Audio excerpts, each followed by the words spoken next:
할렐루야. 5월 16일 일부 예배에 나오신 여러분들 주님의 이름으로 환영합니다. 우리 이 시간 함께 잠시 예배를 위해 기도하시면서 예배를 준비하며 나아가도록 하겠습니다. 기도하실 때에 주님, 제가 주님이 찾으시는 예배자가 되기를 소망합니다. 다른 것 찾지 아니하고 주님만 찾을 수 있도록 이 시간 나와 함께하여 주시옵소서.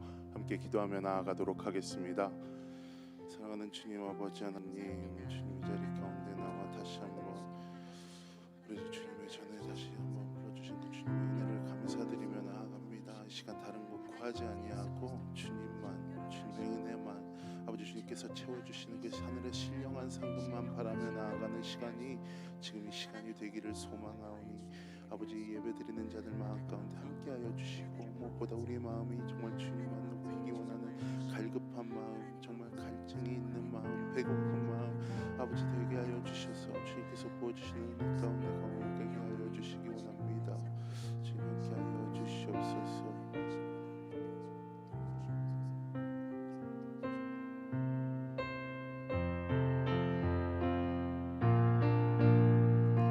우리 함께 고백하며 나아가도록 하겠습니다. 만입이 내게 있으면 그 입 다 가지고 내 구주 주시는 종을 늘 찬송하겠네. 내 은혜로신 하나님 날 도와주시고 그 크신 영광 널리 펴 다 알게 하소서. 내 주의 귀한 이름이 날 위로하시고 이 그의 음악 같으니 참 희락되도다.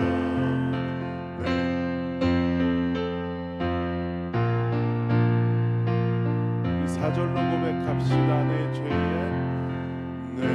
죄의 권세 깨뜨려 그 결 바꾸시고 이슈한 마음을 비로소 고쳐게 하셨네. 아멘.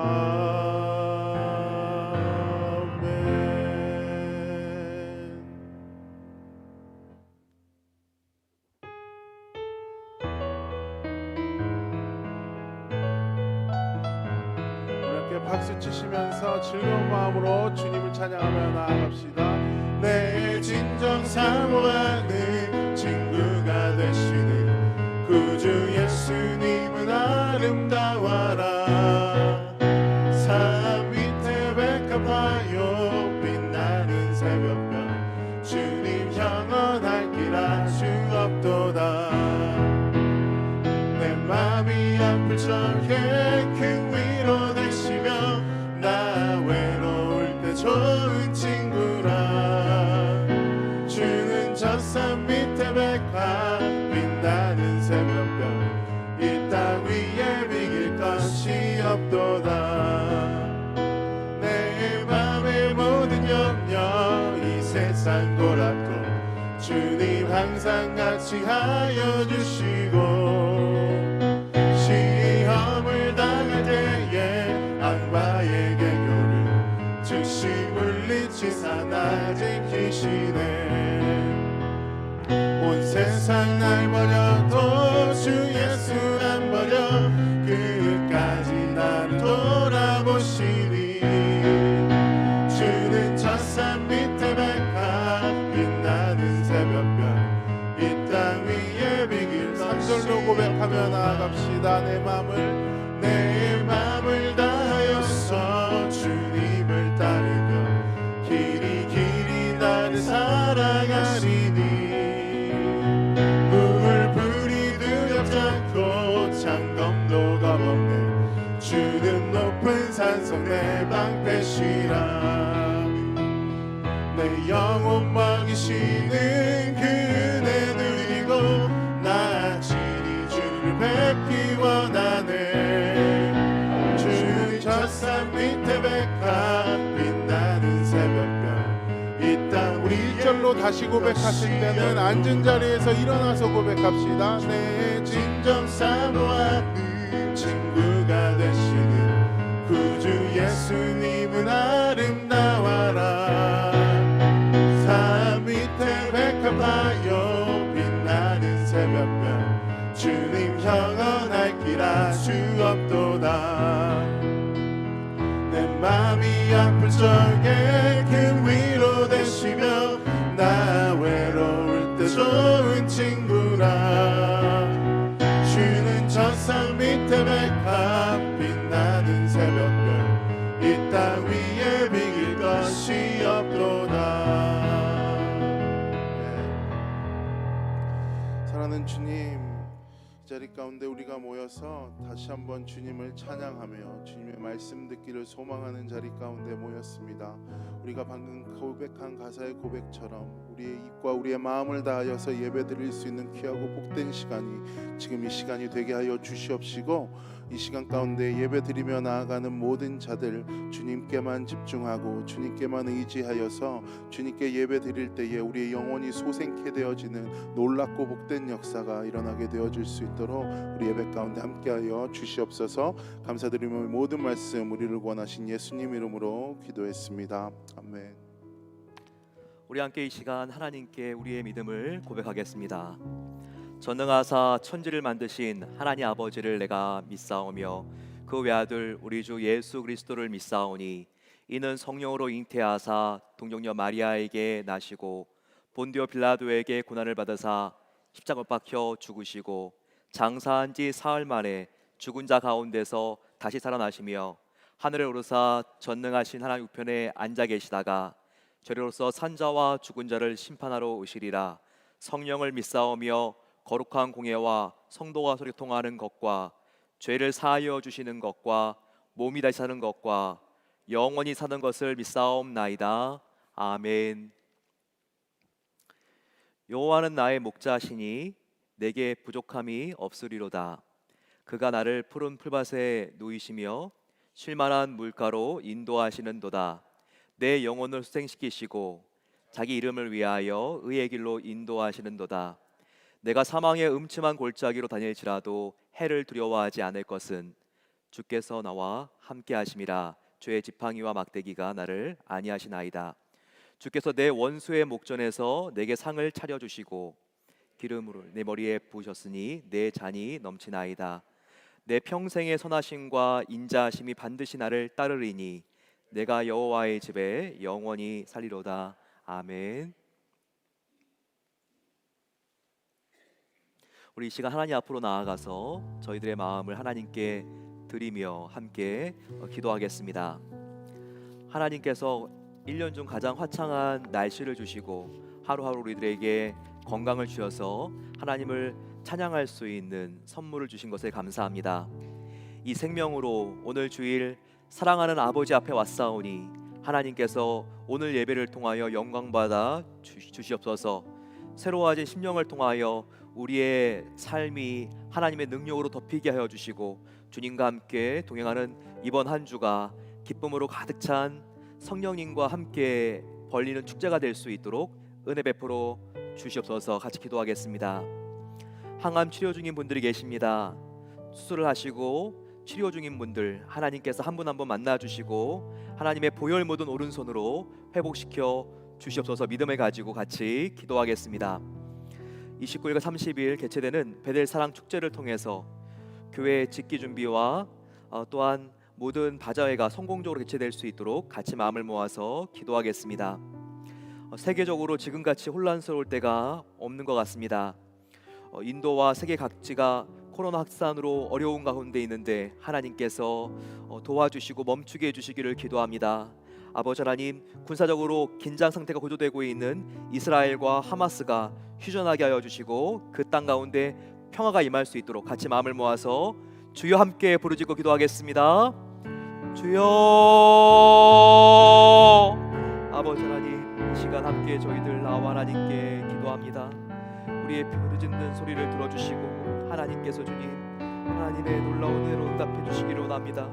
아버지, 우리가 주님 앞에 나아갑니다. 우리를 새롭게 하여 주시고 주의 말씀으로 오늘 우리의 심령을 은혜의 단비를 내려주시기를 기도합니다. 몸이 아픈 성도님들 이 시간 하나님 앞에 나아가 기도할 때에 절박한 하나님께 드리는 간구를 들어주시고 사랑의 하나님께서 그 병을 낫게 하시고 치유해 주시기를 기도합니다. 이 병은 나 영광을 위한 병이라 말씀하여 주신 하나님 아버지, 회복되어지고 불가능이 가능케 되는 모든 일들이 하나님 앞에 아버지 우리의 믿음이 성장하고 자라는 계기가 되게 없어서 아버지 세계가 혼란스럽습니다. 코로나 확산세가 멈추게 되어지기를 기도합니다. 특별히 아버지 하나님 인도 확진자가 40만 명이 넘고 있습니다. 하나님께서 치유해 주시고 고쳐주셔서 미얀마의 군부 독재로 힘들고 어려운 시간을 보내고 있는 아버지 그 땅을 하나님 굽어보시고 팔레스타인 가운데 아버지 전쟁이 그치고 하나님의 은혜의 아버지 평화의 해가 도래될 수 있기를 기도합니다. 아버지 오늘 예배를 통하여 우리가 새로워지길 소망하며 한 분 하나님만 바라며 은혜 하나님께 나아가는 복된 시간 될 수 있도록 하나님께서 함께 하시고 하나님 붙잡아 주셔서 아버지 우리를 새롭게 하시옵소서. 오 아버지 주님의 은혜로 함께 해주시기를 기도합니다.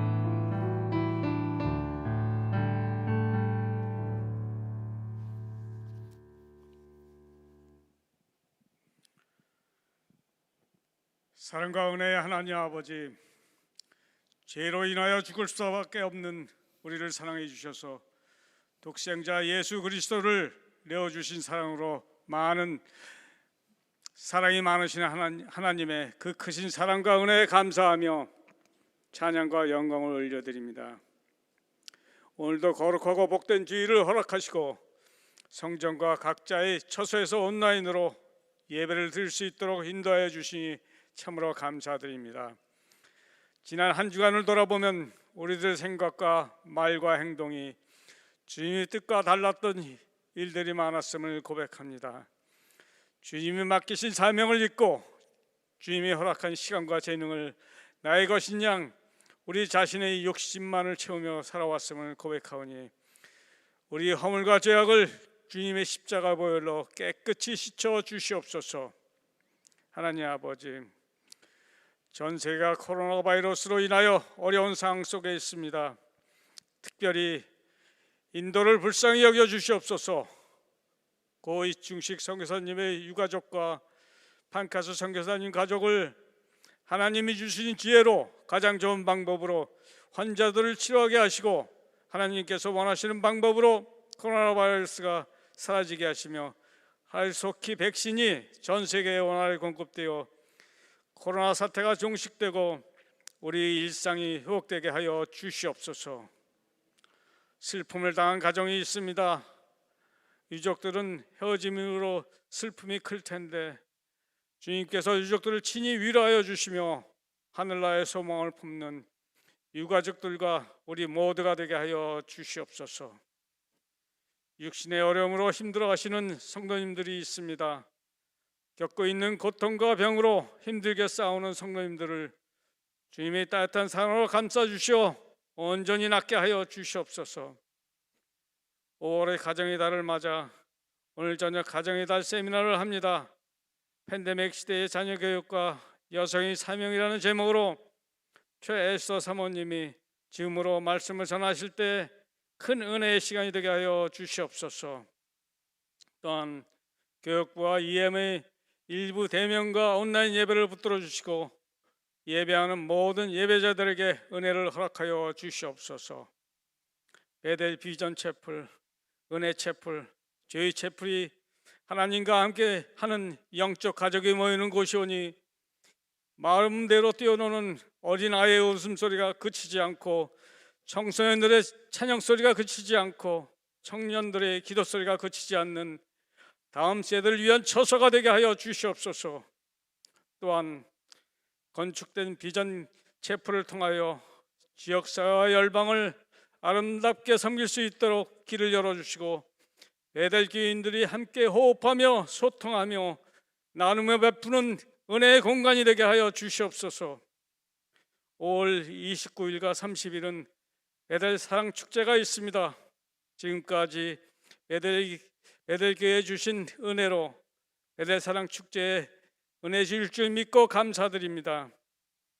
오늘 말씀을 증거하시는 이다나 목사님께서 준비하신 말씀을 통하여 우리를 성경과 진리의 말씀으로 거듭나게 하시고 우리들의 심령을 날마다 새롭게 하여 주셔 출애굽기의 말씀처럼 자발적으로 헌신하는 지혜 있는 자들과 자원에서 드리는 건축의 예물이 차고도 넘쳤다고 하였습니다. 우리 모두가 최선을 다하게 하여 주시옵소서. 예배를 돕는 미디어 팀과 찬양 팀을 통하여 주님께 영광 돌리게 하시니 감사합니다. 보이지 않는 곳에서 돕는 분들도 있습니다. 이 모든 분들을 축복하여 주시옵소서. 우리의 만왕이 되시는 하나님께 감사드리며 거룩하신 예수님의 이름으로 기도드리옵나이다. 아멘. 우리의 기도를 들으신 하나님께 아멘 주를 찬양하나이다 고백하겠습니다.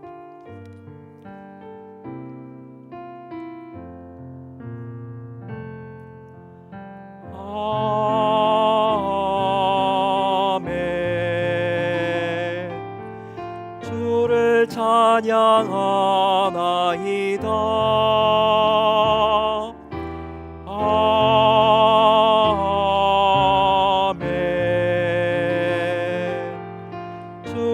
찬양하나이다.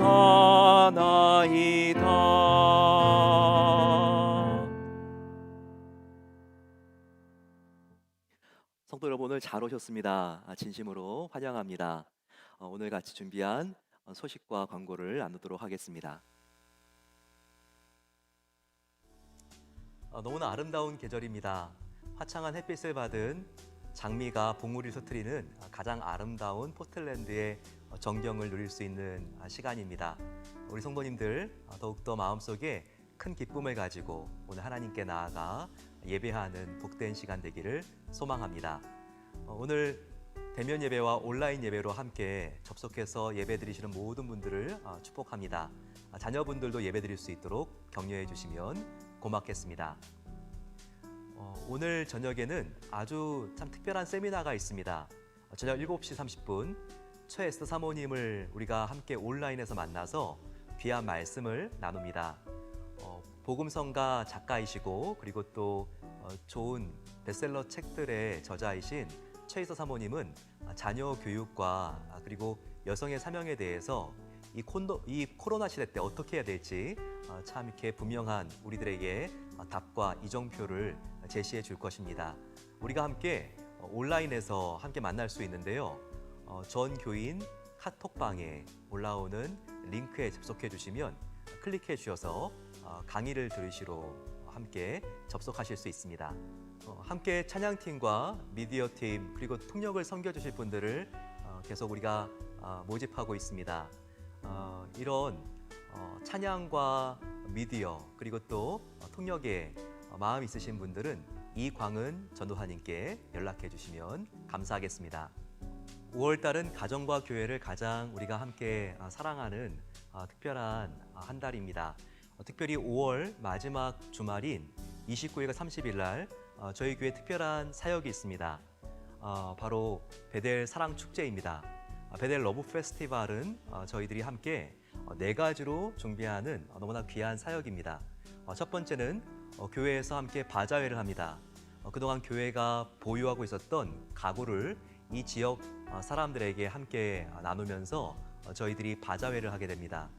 코로나 상황이기 때문에 음식 바자회는 하지 않고 이번에는 우리가 함께 가구를 도네이션 하거나 저렴한 가격에 팔면서 앞으로 새성전의 짓기를 준비하게 됩니다.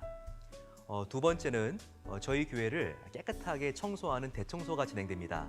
우리가 책임부서와 마을 사랑방, 우리 온 성교회가 함께 힘을 모아서 지금 우리가 오랫동안 사용하지 않았던 은혜채플과 그리고 또 조이채플의 방들과 예배실을 함께 청소하도록 하겠습니다.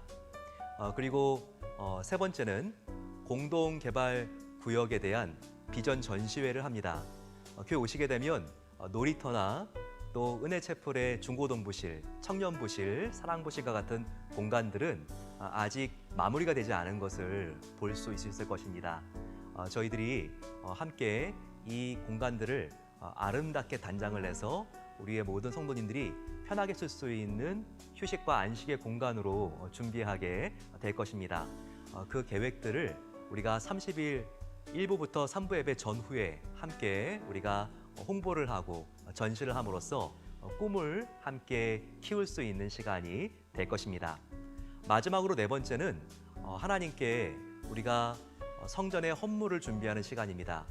하나님께 드리는 마음들이 모여져서 작은 소품들 또한 집기들, 예를 든다면 시계, 의자, 휴지통 이런 필요한 것들을 저희들이 함께 준비하면서 하나님께 드리기로 약속하는 시간인데요.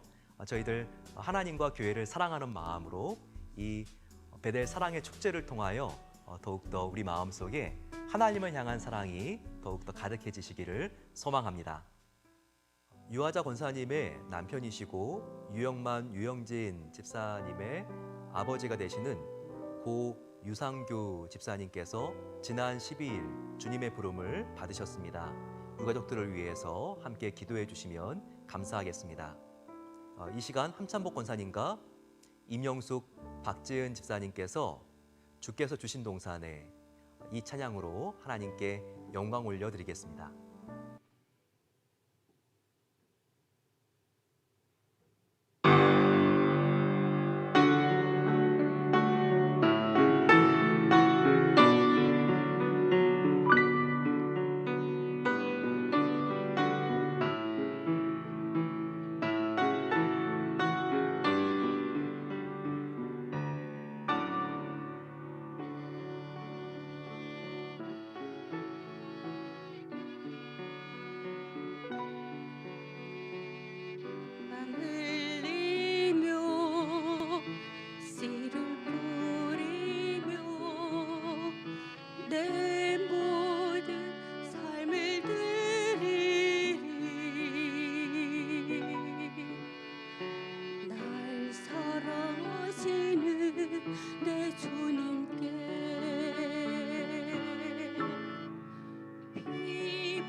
아멘.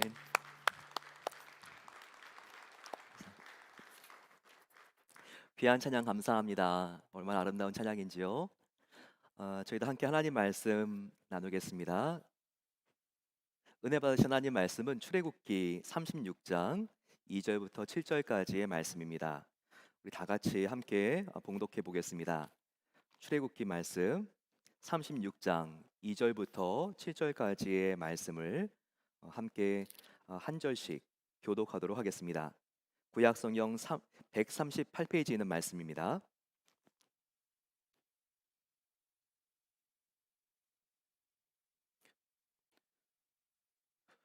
모세가 불살렐과 오홀리압과 및 마음이 지혜로운 사람 곧 그 마음에 여호와께로부터 지혜를 얻고 와서 그 일을 하려고 마음에 원하는 모든 자를 부르매 그들이 이스라엘 자손의 성소의 모든 것을 만들기 위하여 가져온 예물을 모세에게 받으니 그러나 백성이 아침마다 자원하는 예물을 하여 가져왔으므로 성소의 모든 일을 하는 지혜로운 자들이 각기 하는 일을 중지하고 와서 모세에게 말하여 이르되 백성이 너무 많이 가져오므로 여호와께서 명령하신 일에 쓰기에 남음이 있나이다. 모세가 명령을 내리매 그들이 진중에 공포하여 이르되 남녀를 막론하고 성소에 드릴 예물을 다시 만들지 말라 하매 백성들이 가져오기를 그치니 있는 재료가 모든 일을 하기에 넉넉하여 남음이 있었더라. 아멘. 다음 주가 교회적으로 참 중요한 절기입니다. 무슨 날인지 아십니까? 성령 강림절입니다. 성령 강림절을 우리가 구약에는 오순절이라고 합니다. 이 부활절부터 시간이 지나서 50일이 되었을 때 예수님이 십자가에 달려 죽으시고 부활하셨죠. 예, 그때부터 오순, 이 수는 10이기 때문에 앞에 5를 곱하게 되면 50이 되고 50일째가 되는 날을 바로 우리가 성령님이 오신 날이기 때문에 성령 강림절이라고 합니다. 신약에는 성령 강림절이 중요하지만 구약 사람들에게는 이 날이 또 특별한 날입니다. 지금도 유대인들은 이 날을 구약적으로 즐거워하고 있겠죠. 바로 이 날이 바로 율법 수요일이라고 합니다. 이 율법 수요일이 왜 오순절일까요? 왜 성령 강림절일까요? 그 이유는 예수님도 구약으로 말하면 6월절에 십자가에 달려 죽으시고 부활하신 거죠. 그런데 이 6월절이 관계가 있는 게 출애굽과 관계가 있습니다. 이 출애굽한 이스라엘 백성들이 50일 뒤에 시내산 호렙산에 도착하게 되고 그리고 거기서 모세가 하나님으로부터 십계명을 받게 되죠. 이 십계명은 바로 율법과 우리가 지난 시간에 배웠던 성막을 어떻게 만드는지에 대한 설계도가 그 안에 담겨져 있습니다. 그래서 지금도 유대인들은요, 우리 기독교인들은 함께 성령 강림절로 즐거워하지만 그들은 율법 수요일로 또 이 날을 기념하여 지킵니다. 바로 이 십계명을 두 돌판에 모세가 받아서 내려왔는데요. 그 일만 있었던 게 아닙니다. 십계명 외에 율법과 말씀드렸던 것처럼 성막을 어떻게 짓는지에 대한 설계도가 함께 모세에게 전해진 것입니다. 그러면서 이제 모세는요, 하나님께서 우리와 함께 만나고 교제하기 위해서 지금 두 가지 통로가 주어진 것을 백성들에게 이야기해 주죠. 첫 번째 통로는 바로 율법입니다. 이 십계명으로 대표되는 하나님의 말씀을 우리가 전심으로 사랑하고 지킬 때 우리가 하나님과 연합될 수 있고 하나님의 뜻을 알고 그분과 함께 동행할 수 있다라고 백성들에게 가르칩니다. 또 하나는 성막을 함께 짓자 그러죠. 이 성막은 하나님과 이스라엘 백성들이 만나는 곳이기 때문에 이 하나님과 만나는 교제 장소인 성막을 하나님께서 알려주신 그 설계대로 그 단위대로 우리가 지어야 된다라고 말을 합니다.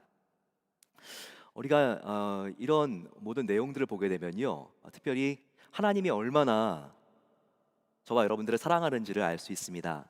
하나님은 사실 바로 이 율법을 줌으로써 성막을 만듦으로써 우리 성도들과 결혼하고 싶었던 것입니다. 바로 신랑이 하나님이 되시고 신부가 우리 성도가 되기를 원했던 것이죠. 그래서 이 율법이라고 하는 것은 실제로 결혼 서약서와 같은 것입니다. 그리고 성막은 하나님과 우리가 함께 사는 앞으로 성전으로서 바로 신혼방과 같은, 결혼하면 함께 살아야 되잖아요.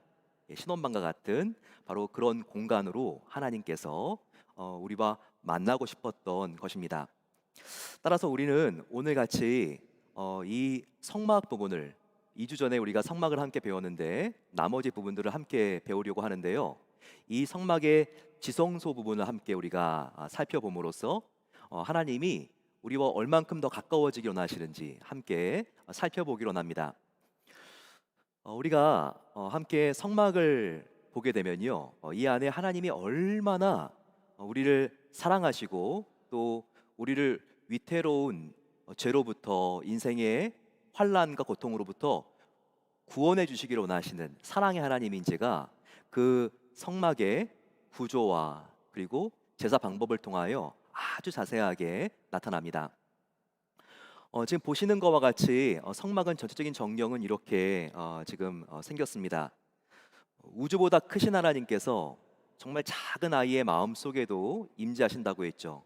바로 하나님의 임재 방식은 이런 보편성과 초월성, 우주도 다 담을 수 없는 그 광대한 하나님이시지만 저와 여러분들의 마음 그리고 이 좁은 공간인 성막 안에도 거하실 수 있는 그런 내재성을 갖고 계신다.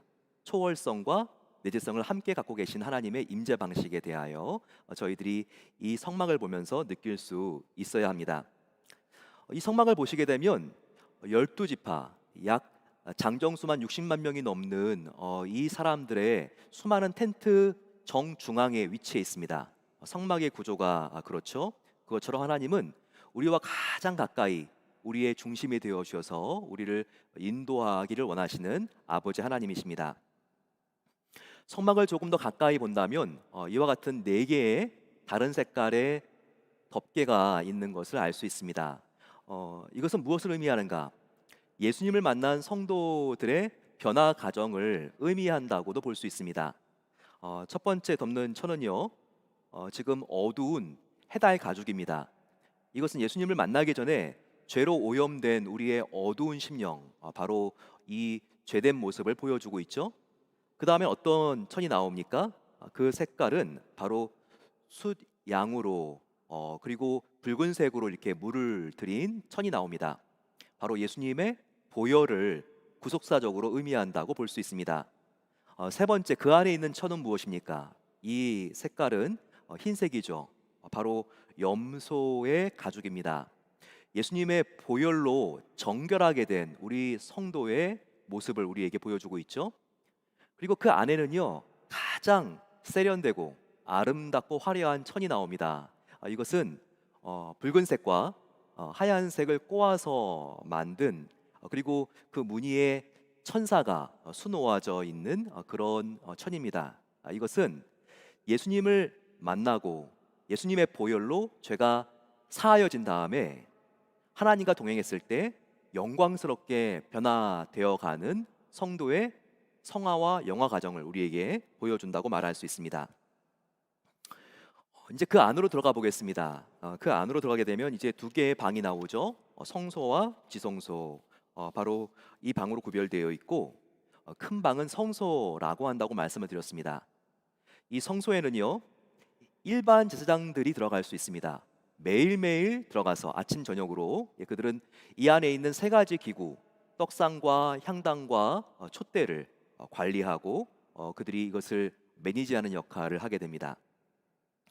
한번 우리가 지성소 그 앞에 있는 작은 방으로 한번 들어가 보겠습니다.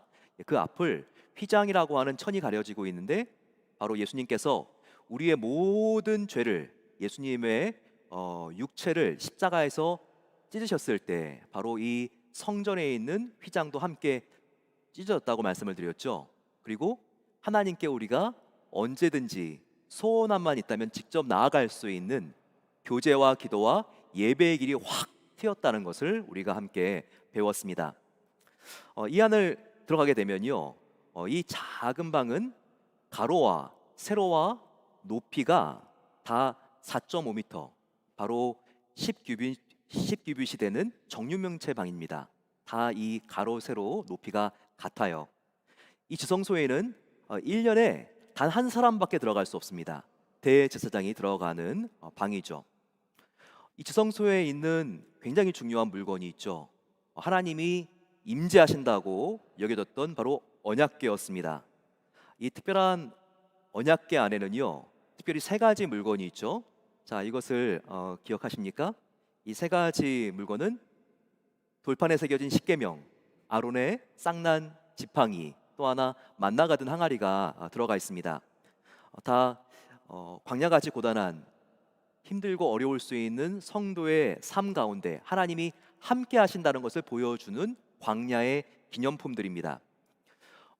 바로 이런 세 가지 물품이 들어가 있는 언약궤, 그 위에 양이나 염소나 황소의 피를 대제사장이 1년에 한 번 가지고 들어와서 그 언약궤를 보게 되면 두 천사가 날개를 펴고 지금 새겨져 있는 그 조각상이 있는데, 바로 그 아래, 바로 이 정유면체의 언약궤의 그 뚜껑에 붙게 됩니다. 예, 그러면서 1년에 한 번 온 이스라엘 백성들의 죄를 용서받는 시간이 있는 것이죠. 그것이 바로 대속죄일인 것입니다. 여기서 우리는 제사 예식 중에서 놓치지 말아야 될 두 가지 제물의 종류를 한번 구별할 수 있어야 됩니다. 대제사장이 염소의 피를 가지고 이 지성소로 들어와야 되는데요, 염소를 잡을 때는 한 마리만 잡는 게 아니라 두 마리 염소를 잡습니다. 그리고 제비를 뽑아서 잡는데 한 염소는 바로 하나님의 것이라고 하는 명칭을 부여하고요, 이 염소에는 목에다가 붉은 띠를 걸어줍니다. 또 하나의 염소는요, 아사셀이라고 이렇게 일컫는데요, 이것은 아사셀의 것이라고 이렇게 말하면서 그 뿔에다가 이런 붉은 천을 걸어줍니다. 그리고 하나님의 것이라고 명칭한 이 염소는 거기서 잡죠. 그러고 나서 이 피를 가지고 대속죄일에 지성소로 가지고 들어오는 것입니다. 그런데 또 하나의 염소가 있어요. 아사셀의 것. 이것은 죽이지 않고 제사장이 광야로 데리고 나갑니다. 그리고 이 염소를 놓아주죠. 그리고 보이지 않을 때까지 그 염소를 멀리 이스라엘의 징령 바깥으로 떠나보냅니다.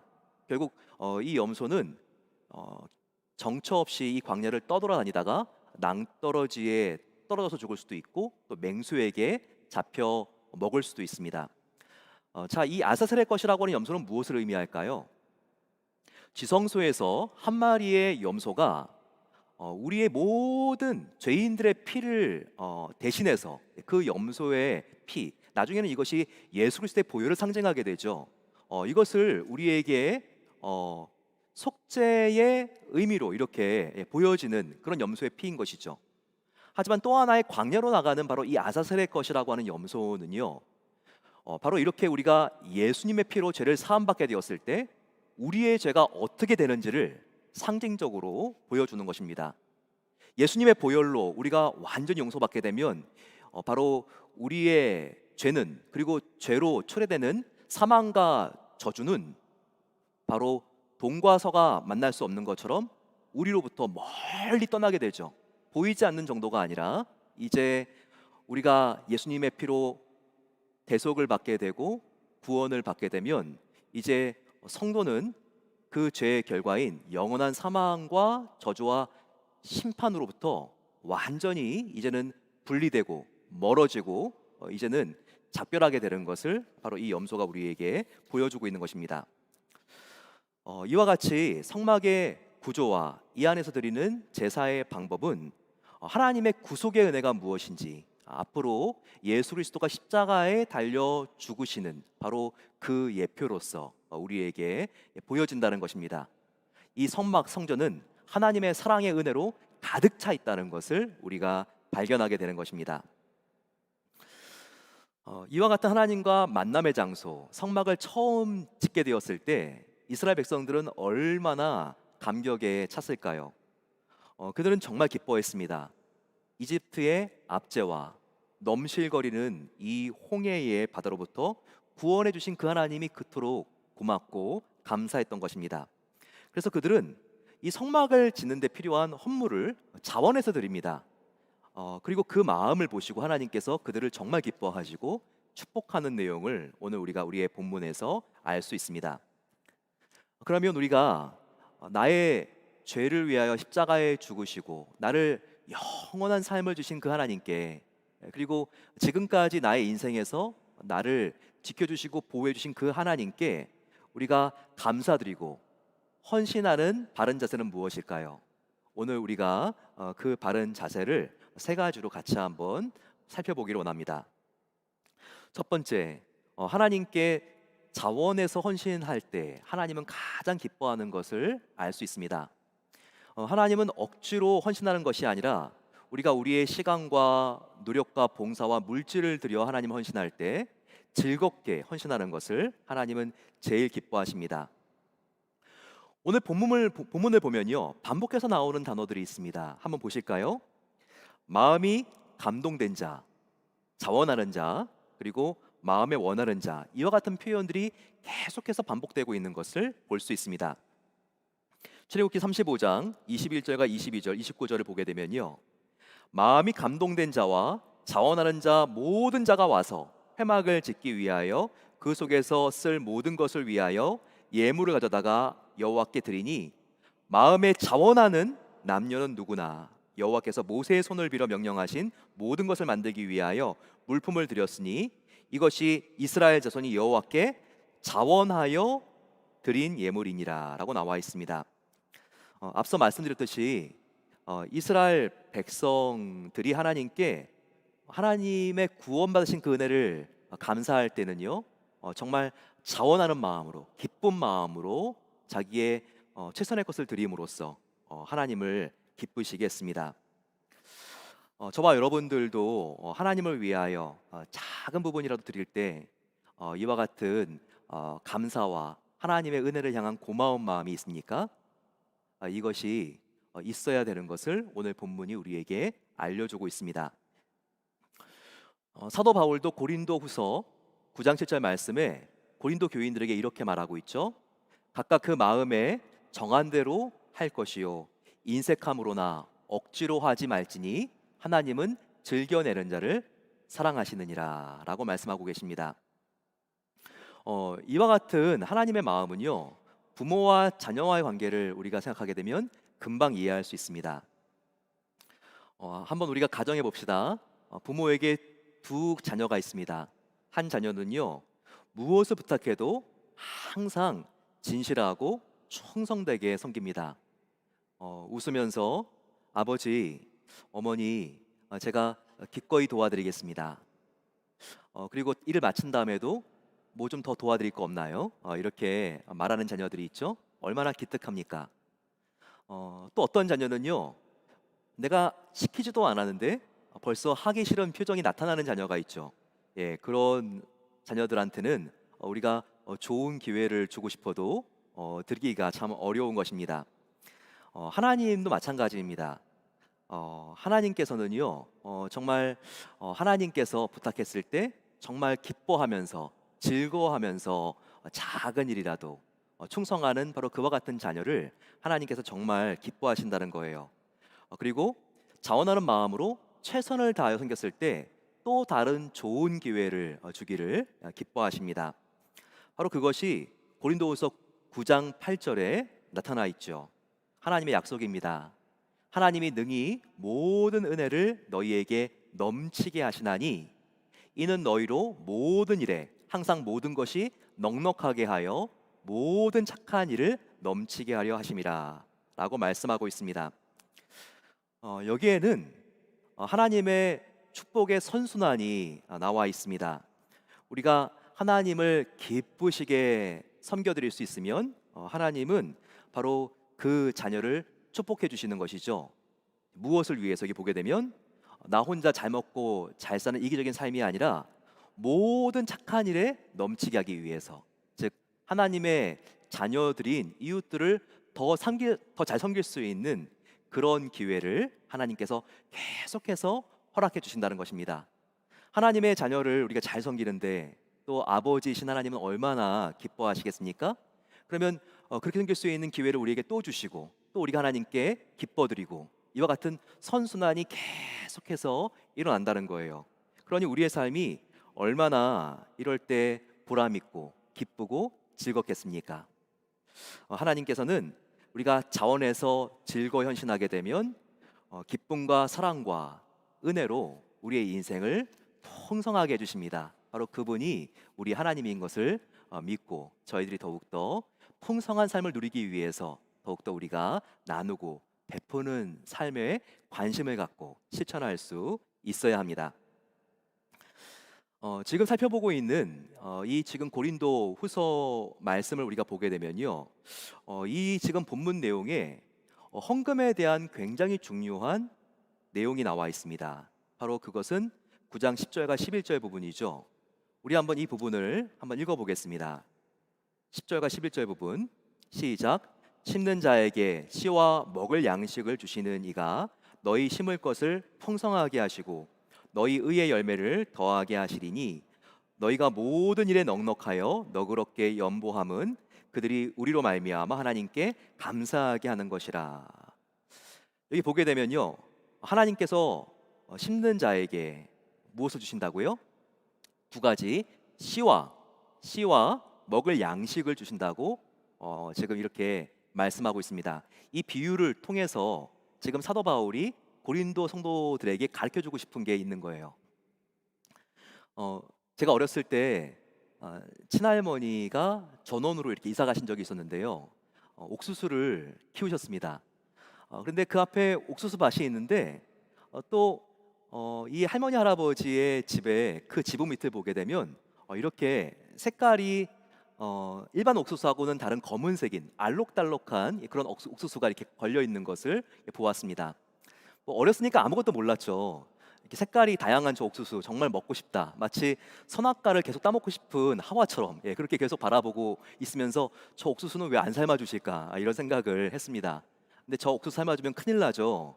왜냐하면 그 다음에 지을 농사가 없기 때문입니다. 바로 이 옥수수는 뭐라 그러죠? 종자 옥수수, 씨 옥수수라 그러죠. 그래서 우리가 보릿고개 날 넘길 때 정말 많은 농부들이 먹을 게 없어서 정말 굶어 죽을 지경이 되어도 뿌려야 될 씨가 되는 바로 그런 종자 옥수수라든지 곡식들은 먹지 않잖아요. 지금 바울이 이것을 지금 헌금의 원칙을 설명하면서 가르쳐 주기를 원했던 것입니다. 하나님께서 우리에게 살기 위해서 우리에게 소득을 얻게 하시죠. 이게 바로 먹을 양식입니다. 그 중에는요, 우리가 먹지 않고 우리가 누리지 말아야 될, 손대지 말아야 될 바로 이 씨가 따로 있다는 것이죠. 이 씨가 바로 헌금이라는 것을 지금 사도 바울이 가르쳐 주고 있는 것입니다. 이것은 내가 먹는 게 아니라 다른 건 다 누릴 수 있어도 그 중에 한 부분을 구별해서 우리가 하나님을 위해서 우리의 이웃을 위하여 우리가 드릴 수 있을 때 바로 이것이 내일의 축복과 또 다른 먹을 양식들을 우리에게 꽃피게 하고 거둬들이게 하는 씨가 된다는 것입니다. 어떤 일이 있어도 우리의 미래를 준비한다면 우리가 이 씨를 우리가 구별해야 되는 것처럼 우리가 하나님께 주시는 그 많은 소득들 중에서도요, 일정 부분 이 헌금을 꼭 구별해서 하나님께 드려야 된다. 바로 이것을 사도 바울이 알려주고 있는 것입니다. 그러니 오늘 하나님께 내가 드리는 나의 시간, 물질, 봉사 형신이 희망찬 내일의 씨앗이 되는데 어찌 드리면서도 우리가 설레이지 않고 즐겁고 기쁘지 않을 수가 있겠습니까? 두 번째는요, 우리가 미루지 않고 그 즉시 헌신하는 것이 필요합니다. 우리가 언제까지 살지 모르기 때문이죠. 하지만 우리는 바로 미래에 대한 내일 신드롬에 걸려 있습니다. 그래서 내일 조금만 더 있다가 조금만 더 있다가 항상 우리가 이렇게 생각을 하죠. 하지만 이 내일 신드롬에 걸리게 되면요, 우리가 무덤에 들어갈 때까지 주님을 섬길 수 있는 기회는 좀처럼 오지 않습니다. 그러면 천국에서 하나님께 받을 상급이 적어지는 것이죠. 그래서 우리는요, 하나님께서 기뻐하시는 일이라면, 성령님께서 나에게 떠오르게 하시는 생각이라면 지금 당장 나누고 섬기고 베푸는 훈련과 습관이 꼭 우리들에게 길들여져야지만 하나님 앞에 우리가 장차 칭찬받을 수 있는 자녀가 된다는 것입니다. 세 번째는요, 우리가 주님을 위해서 헌신할 때는 최선을 다하여 헌신하는 것이 필요합니다. 이스라엘 백성들이 오늘 성막을 지을 때 그렇게 헌신하는 것을 보여줍니다. 정말 남녀노소, 나이가 많은 시니어, 어린 아이들까지, 족장과 귀족까지, 연령과 직분과 신분에 상관없이 정말 정성스러운 마음으로 축제가 벌어지고 최선을 다하는 모습을 볼 수 있습니다. 사랑하는 성도 여러분, 정말 하나님께서 기뻐하시는 마음은 자원하는 마음입니다. 하나님 앞에서는요, 빈궁한 자 그리고 부자가 없어요. 하나님은 중심만 보시기 때문입니다. 예수님 때는요, 성전에서 헌금을 드리는 방법이 아주 좀 이상했습니다. 지금 우리의 시대로 보게 되면 더 이상한데요. 그 당시에는 성전의 연보함이, 헌금함이 여인들의 뜰이라고 하는 곳에 놓여져 있었습니다. 그 헌금함도 한 개가 아니라 13개나 놓여져 있었죠. 그래서 아무나 들어와서 헌금할 수 있었고, 또 그 헌금하는 것을 주위 있는 사람들이 다 볼 수 있었습니다. 헌금함은 좀 특이했는데요, 큰 심벌주와 같이 금속으로 된 원반이었습니다. 그래서 그 당시에는 화폐가 다 금속이었기 때문에 이것을 던지게 되면 그 안을 빙빙 돌다가 원심력에 의해서 그 가운데 구멍으로 이렇게 딱 들어가는 그와 같은 구조였습니다. 이런 큰 뿔나팔, 그 안에 큰 원반이 있어서 이것을 넣을 수 있게 되어 있었습니다. 지금도 우리가 어린이들 게임방에 가게 되면 이렇게 페니 같은 거 집어넣어서 계속 돌다가 결국 그 안에 돌아가는 그런 놀이가 있죠. 이런 거예요. 그래서 부자가 아주 큰 헌금을 하게 되면 그것이 큰 소리로 떨어져 가지고 그 금속에 이렇게 계속 오랫동안 돌다가 그 안에 들어가는 거였어요.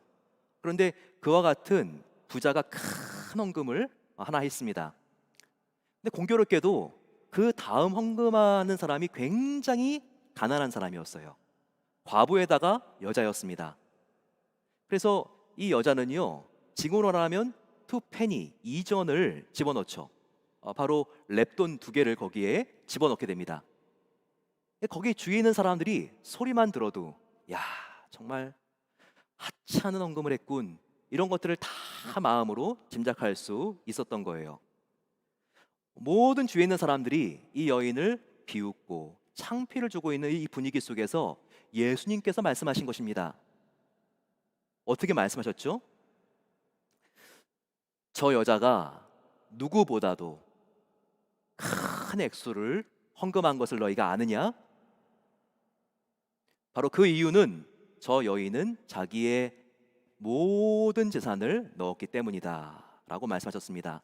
그 말을 듣자 주위에 있는 사람들이 다 숙연해지고 부끄럽게 되었죠. 예수님은 절대로 우리가 헌신할 때 사람에게 과시하기 위해서, 사람의 눈에 보이기 위해서 하는 것을 정말 싫어하십니다. 오직 나의 아버지이신 하나님 앞에서만 우리가 우리의 시간을 들여 헌신하고 우리의 물질과 정성을 들여 섬기기를 원하시는 것이죠. 그래서 우리는 주님을 섬길 때 사람 눈에서가 아니라 하나님 앞에서 항상 우리가 이 정신으로 주님을 섬기고 헌신할 때 하나님이 이것을 가장 기뻐하신다는 것을 기억해야 합니다. 만일 주님의 일을 하기 위해서 1,000불을 헌금한다면 결코 작은 액수를 헌금한 게 아니죠. 그리고 이 1,000불이 그 사람의 전 재산일 때는 말할 수도 없습니다. 바로 이것이 하나님의 관점인 것입니다. 하지만 만일 빌 게이츠나 베조스나 일론 머스크가 1,000불을 헌금했다고 한다면 과연 그들이 최선을 다하여 헌금했다고 우리가 생각할 수 있을까요? 그렇지 못할 것입니다. 어느 정도가 나의 최선인지는 오직 하나님 앞에서 우리만 알 수 있는 것입니다. 하나님께서 나를 구원해 주신 은혜, 그리고 지금까지 나와 함께 하시는 그 은혜를 정직하게 바라본 사람들만이 바로 나의 최선이 무엇인지를 알 수 있는 것이죠. 하나님께서는 마음의 중심을 보시는 여호와 하나님이십니다. 자기 명예를 위해서 교회를 짓고 싶은 중세 시대 때 한 왕이 있었습니다. 그래서 그 왕은요, 교회를 짓는데 아무도 헌금을 하지 못하게 했어요. 그래야지만 그 공적이 자기에게만 들어갈 것을 믿었기 때문입니다. 결국 왕은 교회를 완공하고 그 교회를 완공한 건축자의 이름에 자기의 이름을 새겨 놓았습니다. 그런데 그날 잠을 자는데 천사가 나타나서 새겨 놓은 자기의 이름을 지우는 거예요. 그리고 어떤 과부의 이름을 다시 새겨 놓는 것이었습니다. 너무 이상해가지고 또 꿈이었구나, 또 잠이 드는데 또 그 천사가 나타나서 자기의 이름을 또 지우고 또 그 과부의 이름을 새겨 놓는 거예요. 3번 이런 일이 반복되자 심상치 않는 일이라는 것을 이 왕이 일어난 다음에 깨달았습니다. 그리고 나서는 그 이름을 가진 과부가 정말 자기의 왕국 안에 있는지를 찾았습니다. 근데 있었던 거예요. 그 과부를 불렀습니다. 그리고 나서 이 교회를 지을 때 자네는 뭘 하고 있었는가, 무엇을 하고 있었는가 물었습니다. 과부가 대답했어요. 대왕님, 저도 이와 같은 영광스러운 교회를 짓는데 꼭 참여하는 것이 소원이었습니다. 그런데 왕이 금하셨기 때문에 결국 제가 한 일이라고는 벽돌을 나르는 말에게 정성껏 이 건초더미를 내가 먹여주는 것뿐이었습니다. 그러면서도 얼마나 제 마음이 이 말에게 건초더미를 먹이면서도 기쁘고 즐거웠는지 모릅니다. 이 말을 듣고 나서 왕은 큰 깨달음이 있었습니다. 그리고 나서 그 교회 건축자 이름을, 자기 이름을 지우고 그 과부의 이름을 적으라고 말을 했습니다.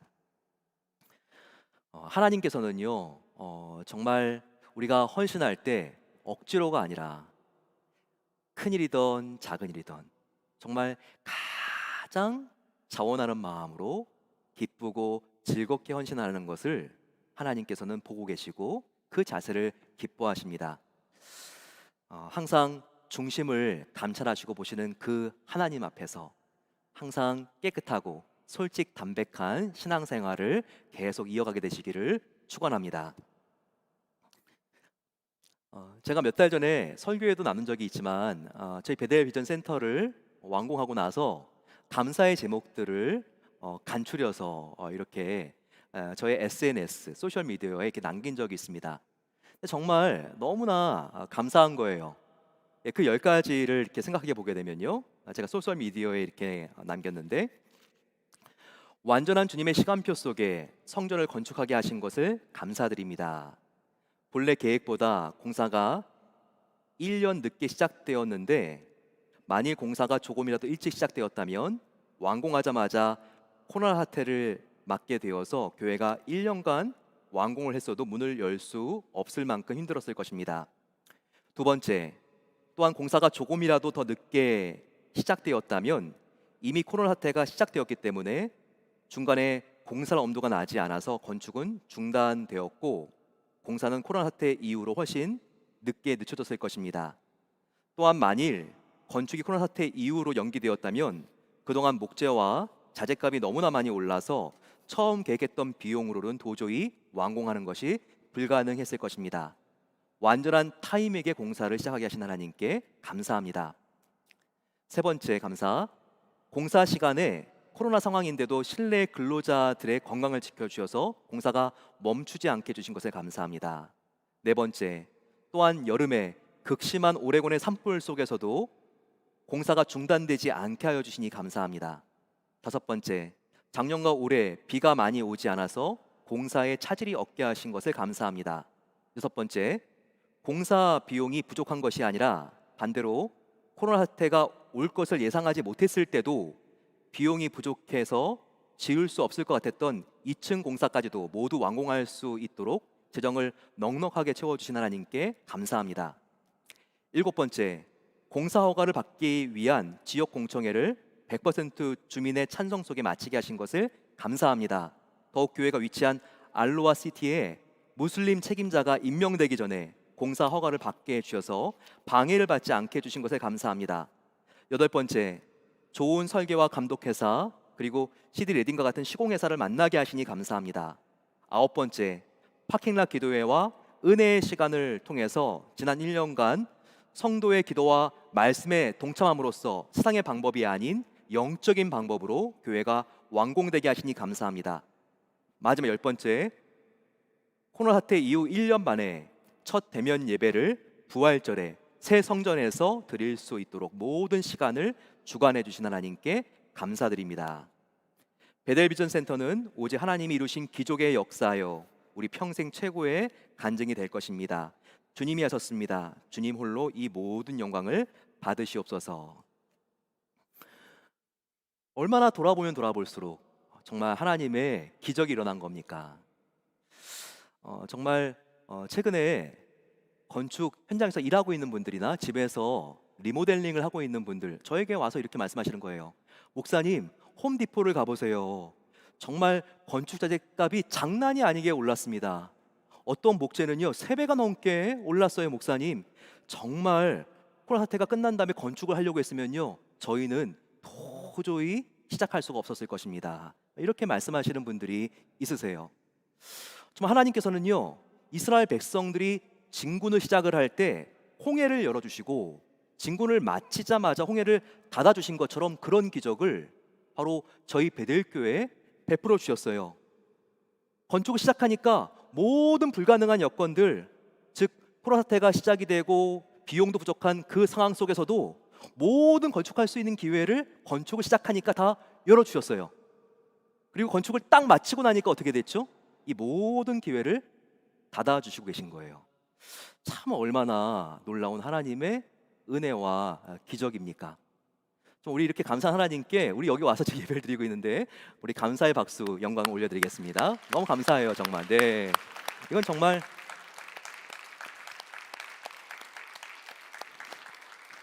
하나님만 하신 일입니다. 얼마나 감사한지요. 그런데 제가 이것을 페이스북 소셜 미디어에 올렸다 그랬잖아요. 근데 참 놀라운 일이 생겼어요. 참 잘 어울린 것 같아요. 알지도 못하는 한국에 있는 분들이 연락을 하면서 헌금을 송금해 주시는 거예요. 얼마나 감사한지 몰랐습니다. 그 중에 어떠한 가족분에게 연락이 왔어요.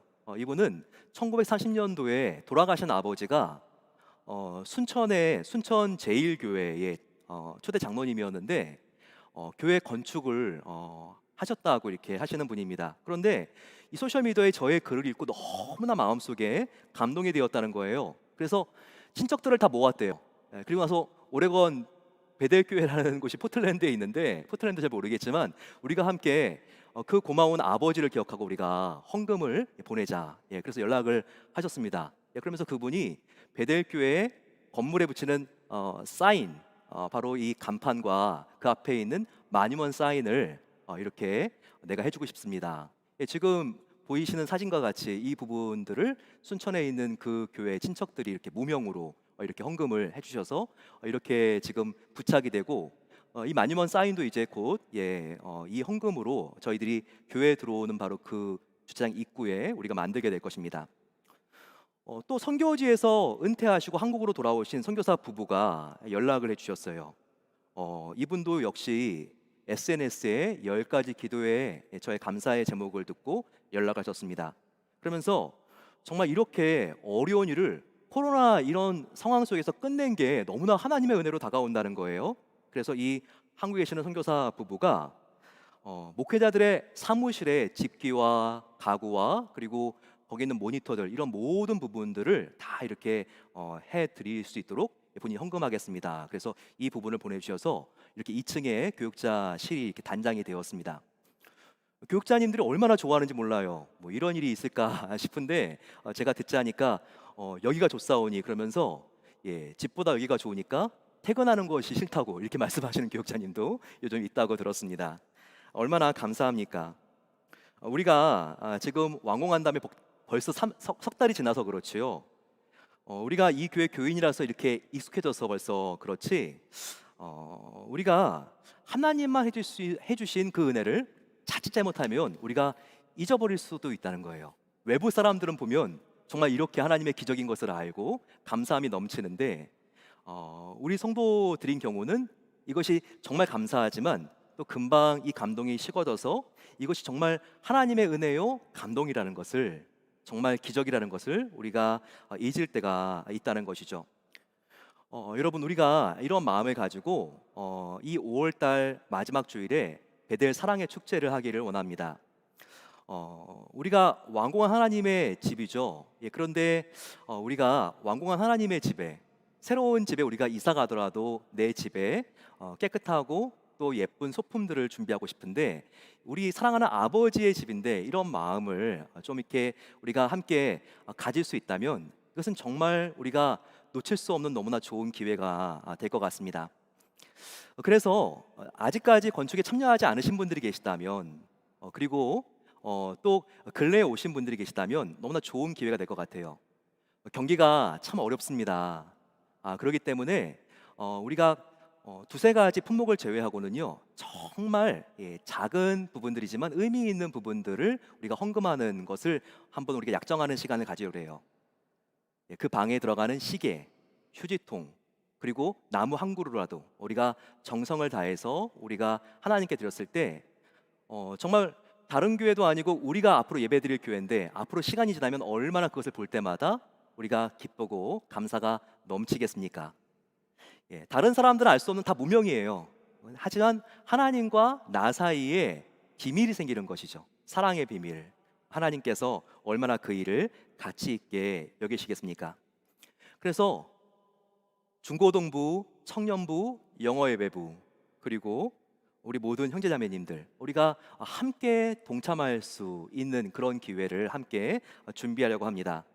이럴 때 우리 교회에 정말 광야의 공동체, 성막을 지을 때 이스라엘 백성들에게 터져나왔던 그와 같은 감사의 고백과 그와 같은 모습들이 일어나기를 소망합니다. 바로 출애굽기 36장 3절부터 5절 7절의 말씀이죠.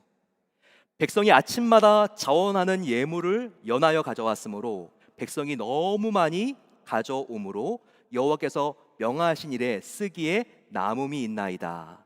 모세가 명령을 내리매 백성이 가져오기를 그치니 있는 재료가 모든 일을 하기에 넉넉하여 남음이 있었더라. 아멘. 정말 하나님의 집을 한 번밖에 지을 수 없는 그 기회가 이스라엘 백성들에게 있었을 때, 그들이 이렇게 자원하는 마음으로 모든 백성들이 자기가 가장 소중하게 여기는 그것이 사람들 보기에가 아니라 하나님 보시기에 소중한 것들을 이렇게 드리는 모습, 정말 이 모습은 부담이 아니라 큰 축제였습니다. 이와 같은 놀라운 은혜가 우리 베델 교회 사랑의 축제에도 함께 임하게 되기를 축원합니다. 우리 같이 한번 하나님께 찬양 올려드리겠습니다. 이런 교회가 되게 하소서. 함께 찬양하며 저희 하나님께 감사드리겠습니다. 진정한 예배가 숨쉬는 교회, 주님이 주인 되시는 교회, 믿음의 기도가 쌓이는 교회, 최고의 찬양을 드리는 교회, 말씀이 살아 움직이는 교회, 성도의 사랑이 넘치는 교회, 섬김과 헌신이 기쁨이 되어 열매 맺는 아름다운 교회, 주님의 마음 닮아서 이웃을 사랑하는 교회, 주님의 영광을 위해서 빛 대신 주님 전하는 교회, 사랑의 불꽃이 활짝 피어나 날마다 사랑에 빠지는 교회, 주께서 사랑하는 우리 교회가 이런 교회 되게 하소서. 우리 함께 기립하시겠습니다. 일어나셔서 저희들 하나님께 감사하며 정말 우리가 10가지 감사의 제목들을 우리가 함께 생각해 본 것처럼 정말 우리의 교회가, 우리의 가정이, 나의 인생이 여기까지 올 수 있었던 것 하나님의 은혜가 아니었으면 불가능했습니다. 그 은혜를 감사하면서 날마다 하나님을 위하여 살아갈 때 앞으로 나의 미래 가운데 더욱더 착한 일에 넉넉해질 수 있는 하나님의 은혜와 기회가 부어질 수 있도록 하나님께서 은혜를 베풀어 주시옵소서. 같이 한번 이 시간 주여 함께 저희들 함께 부르짖고 기도하겠습니다. 주여, 사랑의 아버지 하나님 감사합니다.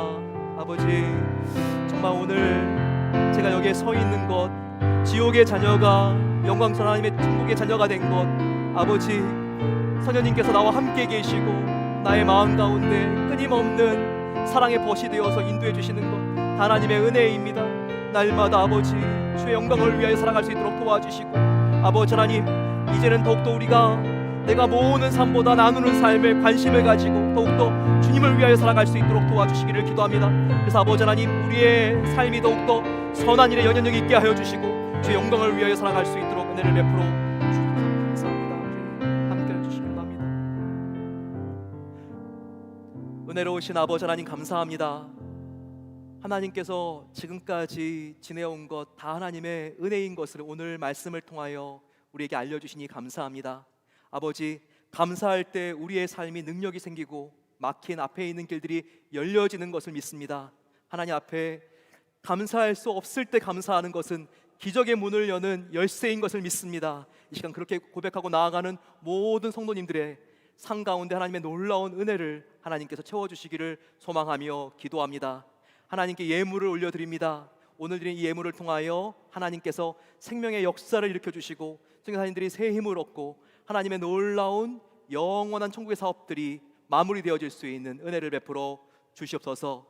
이제는 우리 주 예수 그리스도의 은혜와 하나님 아버지의 놀라운 사랑하심과 성령 하나님의 감화 인도 교통 충만하게 채워주심이 하나님을 기억하며 기쁘게 헌신할 때 하나님으로부터 놀라운 기회와 축복을 받는 것을 우리가 알고 더욱더 우리의 삶이 선순환 되기를 간절히 바라며 나아가는 모든 복된 성도들 위해 이제로부터 영원까지 함께 하시기를 축원하옵나이다. 아멘.